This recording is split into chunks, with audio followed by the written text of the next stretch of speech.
A new number one, a title falling down the list, but now suddenly surging back up to near the top. It's just another week in the top 10 light novels.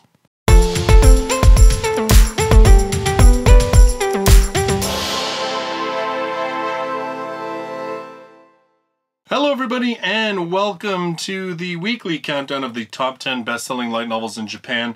This is covering December 31st of 2018 to January 6th of 2019.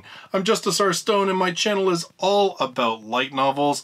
Countdowns like this one, news, reviews, and the light novel podcast. So if you love light novels or maybe you're just starting to get interested in them, you should consider subscribing. So about half the list gets replaced this week, and honestly, the sales numbers are pretty small. Like, we've had a good number of weeks with the number one selling 20,000, 30,000, Sword Art selling like 65,000 in its first week. So this week, the sales numbers seem pretty low. Like, usually when we get into the top 10, even number 10 is selling at least 7,000 or more copies. This week, they're as low as 4,000. So maybe just kind of a slower week on the whole, light novel front. I guess, this is sort of the end of the year that I'm covering here, the last hurrah of 2018 and, the first just couple of days of 2019. So, yeah, maybe it's just not a big time of year to sell light novels. In any case, let's get on with the list. At number 10, with 4,771 copies sold, volume number 3 of a title that I'm going to butcher because it's massive. Shin no Nakama jaないto Yuusha no Party wo Oidasareta no de Henkyou de Slow Life Suru Koto ni Shimashita. Or, I was kicked out of the hero's party because I wasn't a true companion, so I decided to have a slow life at the frontier. We do not have a license for this light novel in English. In a fantasy world in which a young girl with the divine protection of the hero battles against the demon lord. In that world, Red, the elder brother of that young girl hero, possessing the divine protection of the guide, which only grants a high initial level, fought in the initial party of the hero. However, with a divine protection that only grants a high level but no magic, nor martial art, nor supernatural ability, he gradually could no longer keep up with the battle, and in the end, a companion, a sage, remarked, "You are not a true companion," as he snatched all his equipment and kicked him out of the party with just a single copper sword. Having his heart completely shattered, Red distanced himself from the battle against the Demon Lord's army despite knowing that the fate of the world rests on it, aiming to live an inconspicuous life alone at the frontier Zoltan as he earns money to open an herbalist shop by utilizing the knowledge he acquired throughout his journey. Together with the half-elf carpenter living downtown and the princess who couldn't become the hero's companion, he aims to live a slow life in the frontier of the world governed by a person's inborn divine protection. So, it's obviously a fantasy series and kind of that, the whole thing about the guy who initially is kind of accomplishing things and then eventually falls behind, and so he gets left behind, and he's like, well, if I can't be on the front line, I'm just gonna chill and have a relaxed life. Although I can't help but think that this is gonna be one of those series that somewhere along the line, something is gonna come up that will make him incredibly important, that will prevent him from having that slow life. I mean, obviously I don't know. I mean, it could legitimately be one of those series that's just like fantasy slice of life. I don't know, but yeah, part of me just kind of feels, especially because, he's the older brother of the hero, he picked up herbalist skills along the way, there's just all these things that when I'm reading it, I'm kind of thinking, eventually this guy is going to become really important to the whole saving of the world. I just can't shake that feeling. In any case, that one's at number 10. I don't know if we're ever going to get this one licensed. Definitely fantasy titles have a better chance than just about anything else, except for, say, isekai. But really, isekai and fantasy probably have the best bet of getting licensed of just about any kind of light novel at this point. At number 9, with 4,819 copies sold, Volume 9 of Kenja no Mago, aka the Magi's grandson, or the Sage's grandson. We do not have an English license for the light novels. There is an anime which is currently in production and is set currently to premiere in April of 2019. Thanks to various magic, the human race has been saved from calamity many, many times.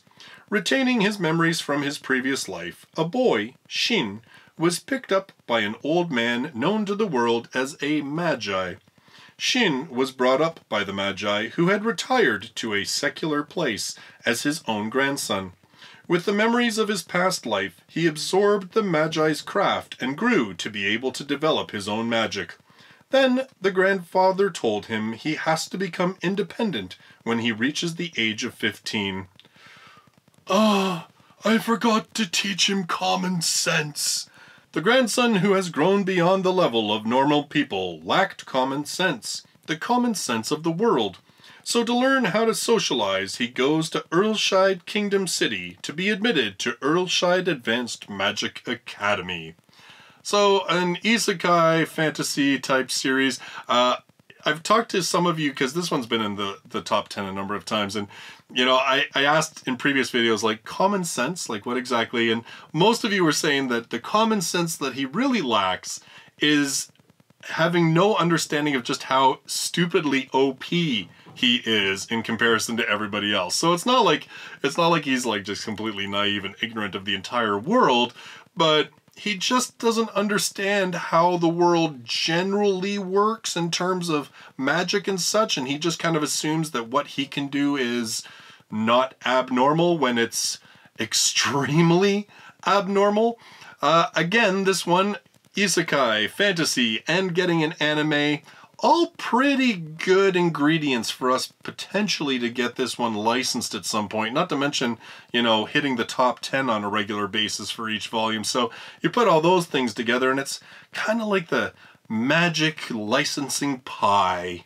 At number 8, with 4,842 copies sold, Volume 9 of Arifureta, Shokugyou de Sekai Saikyou, or as we have it in English, Arifureta, From Commonplace to World's Strongest. This one is licensed for English release. It's initially licensed by J-Novel Club. They are the ones who are doing the translation and issuing the ebook. And then this is part of the 7 Seas deal, where 7 Seas is then issuing the J-Novel translation in print format. As far as the translations, J-Novel Club's caught up to Japan, actually. This brand new volume is the only one that they haven't done yet, and I believe I saw Sam saying that it would probably be coming in a couple of weeks, because that just seems to be how quick they start doing these. And even with the 7 Seas releases, Volume 4 has already come out. That came out in December, so I mean, they're obviously further behind, but they're not, it's not like crazy. It's only 4 volumes or 5 volumes. It's not that bad. And of course, there is an anime that is going to be coming in July of 2019. Now, of course, this has been on the list before. This is the story of Hajime, who, along with his class, are taken away to another world, summoned as heroes to save the world, of course, from said demon-type disasters. In any case, Hajime finds himself with a very average job class and very average abilities in comparison to all of his classmates. He's picked on, he's mistreated, and then through a series of events, finds himself abandoned and alone in the lowest, most dangerous level of a dungeon filled with monsters, and it follows him as he fights to survive and gain strength and so forth. And then, of course, the series takes on a very sort of revenge tinge, not like, yeah, I say revenge, but it's kind of more like revenge against the world, you know what I mean? It's kind of like a, I hate this world, I hate this place, I'm not going to play by the rules, I'm going to get out of this world and that's it kind of story. I've read the first 3 volumes of it, which I generally enjoyed, and actually this year I'm thinking there might be a couple of series I want to make a priority of going back to. I've actually talked to some of my patrons.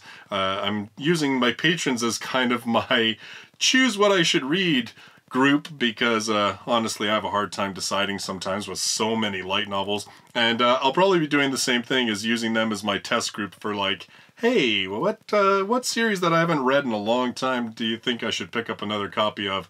Pretty sure Arifureta will be up there, and even if it's not, I'll probably pick up another volume anyway.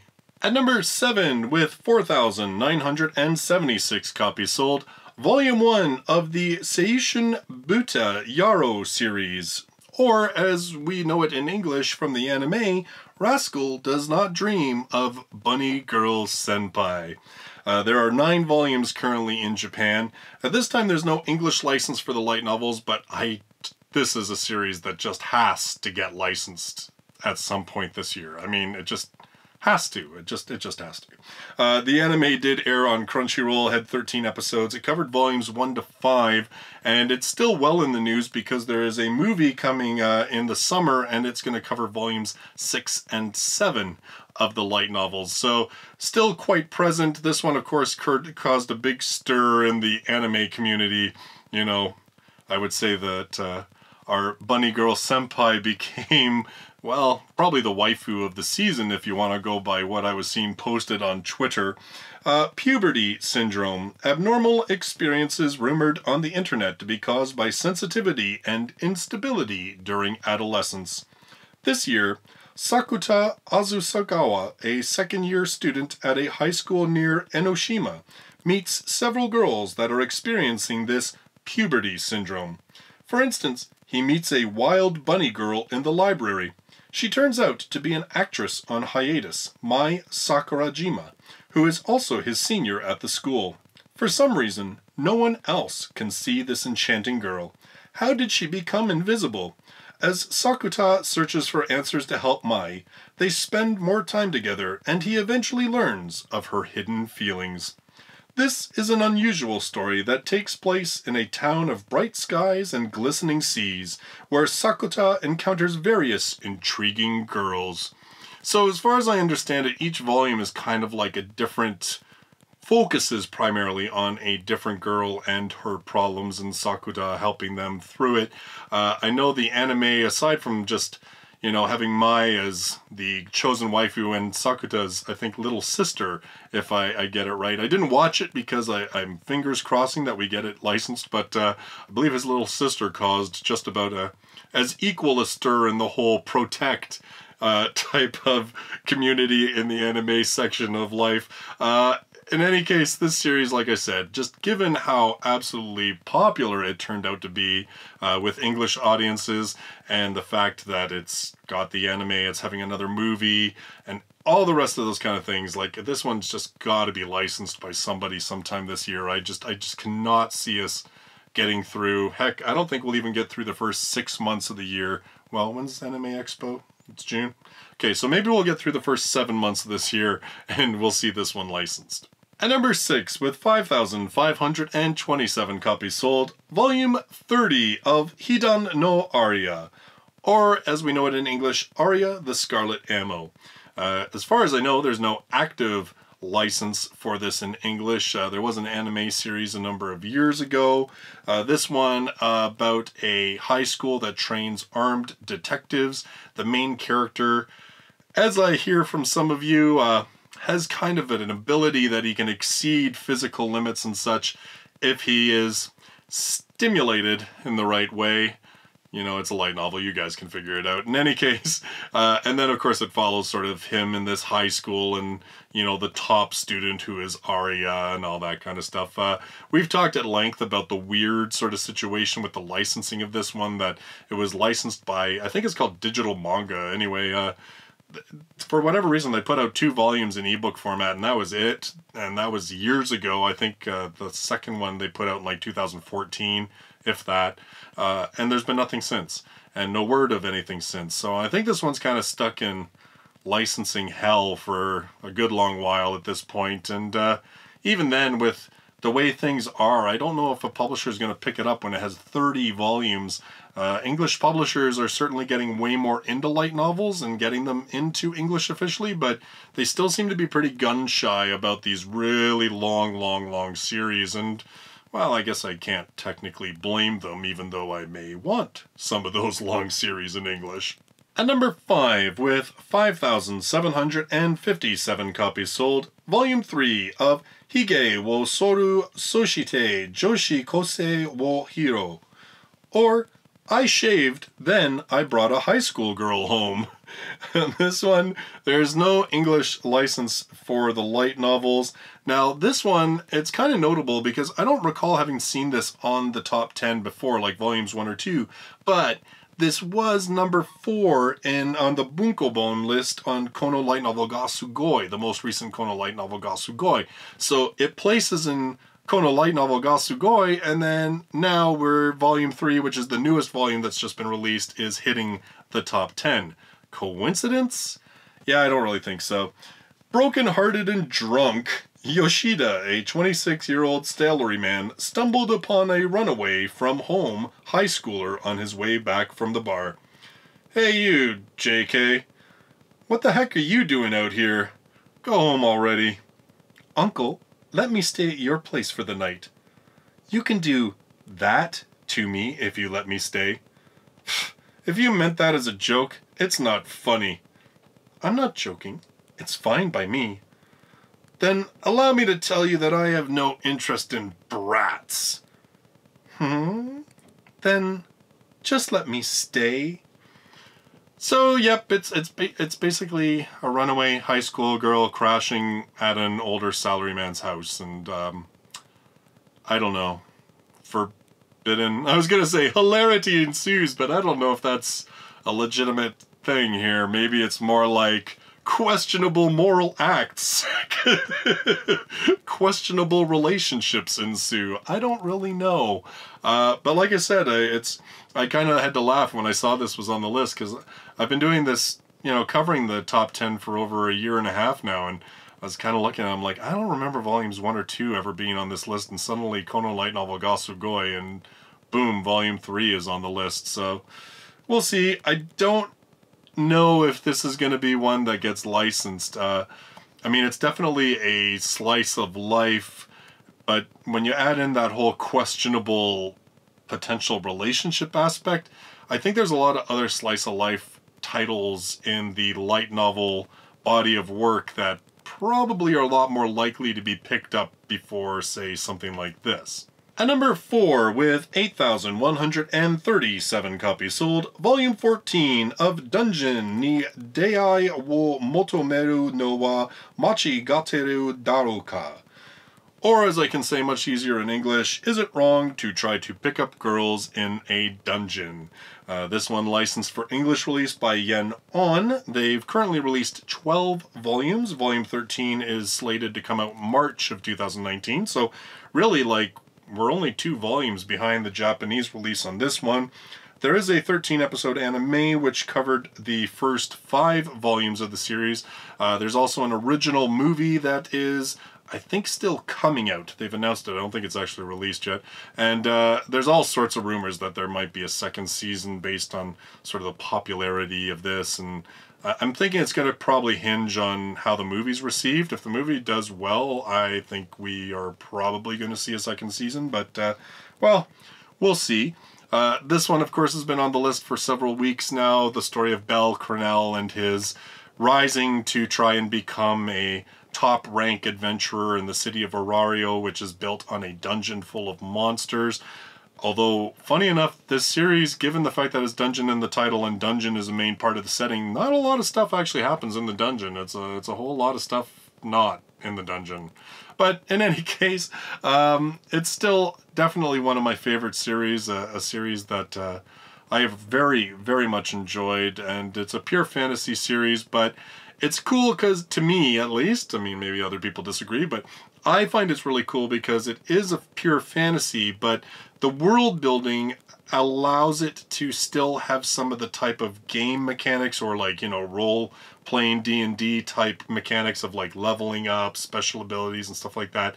And yet it makes it a lot more real within the world, the way that it's built, as opposed to the usual, like, if I blink, I see a status window or that kind of stuff.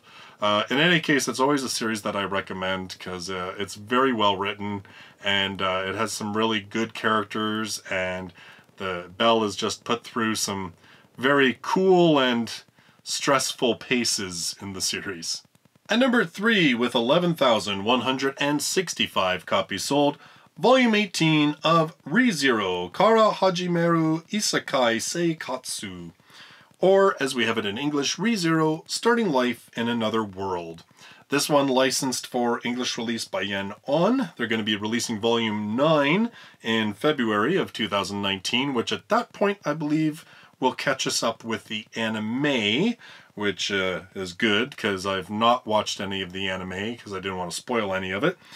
This one, of course, has been on the list from last week. It was number 1 last week, the story of Subaru, who is your average, normal high schooler who, you know, shockingly finds himself in another world, because that never happens in light novels. And as he goes along, he discovers that he doesn't really have any super abilities per se, except for the fact that when he dies, he resurrects at a point in the past. And what really kind of sucks for Subaru is that he has no control over when that point is.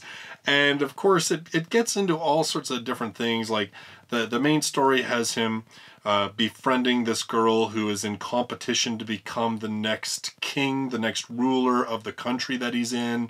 Of course, it has all that kind of sort of politics and the different candidates to take the throne, and it's got a whole bunch of stuff going on. Like, this series has got a whole bunch of different layers, but what I really like about it is that, aside from it just being very well written, as I have said a number of times when I talk about ReZero, I just really love that it knows how to be dark, and it knows at the same time how to be heartwarming and funny, and that it understands that dying and being sort of restarting from somewhere else, it might sound cool in some ways, but there's all sorts of psychological and even physical trauma that can be accompanied by that, and I love how the book doesn't shy away from that. At number 2, with 11,287 copies sold, a title that had started to fall down on the list, but like I said, it's probably a slower sales week, so it's clawed its way back up to number 2, and that's Volume 21 of Sword Art Online. Do we really need to talk about Sword Art anymore? I'm sure you all know about Sword Art Online at this point. Of course, it is licensed for English release by Yen On. Volume 15 came out in December of 2018. There's currently a new season of anime covering the Alicization arc, which, up until the release of this volume, was the final arc of the main Sword Art Online series. This one, of course, is very notable because Volume 21 is the first new Sword Art material in basically 10 years. Not everybody knows that, you know, Reiki Kawahara wrote Sword Art Online basically for fun up until about 2008 or so, when he finished it, and then he actually wrote Excel World as an entry for a contest, which he won, and that is why we started getting all of his stuff published. It's also why, if you read Excel World, it reads quite a bit differently from Sword Art, because of course it was years and years after he started writing Sword Art Online. And essentially Sword Art Online up until this point is just some, you know, basic editing being done to the web novel that he wrote 10 years ago. So Kawahara is really evolved as a writer. Like, if you read Sword Art Online Progressive, which is a lot newer, like I said, even like Excel World, or another one of his series, The Isolator, you notice like a lot of growth in Kawahara as a writer. So it'll be very interesting to see how this I'm guessing this is going to be the last arc of Sword Art Online. I think he's taking this opportunity to kind of tie the whole series up. In any case, it'll be interesting to see how this one gets received by people, because like I said, it may feel very, very different from all the previous Sword Art stuff because it's being written by modern Reiki Kawahara, not Kawahara of 10 plus years ago.